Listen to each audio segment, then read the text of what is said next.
BMKG memprediksi 5 kabupaten di Sumatera Selatan masih berpotensi mengalami hujan sedang hingga lebat. Masyarakat diminta meningkatkan kewaspadaan terhadap dampak bencana hidrometeorologi.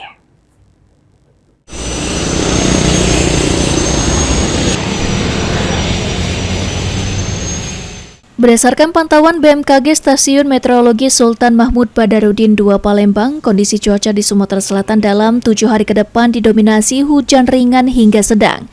Namun pada hari ini potensi hujan dengan intensitas sedang hingga lebat masih terjadi di beberapa wilayah. Daerah yang diprediksi terdampak meliputi Kabupaten Ogan Komering Ulu, Ogan Komering Ulu Selatan, Ogan Komering Ulu Timur, Kabupaten Lahat, serta Kota Pagaralam.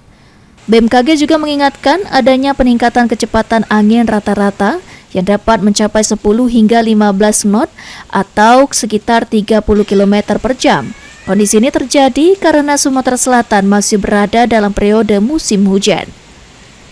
Masyarakat di wilayah rawan dihimbau waspada terhadap potensi bencana hidrometeorologi seperti banjir, longsor, dan genangan air, serta rutin memantau informasi cuaca resmi dari BMKG.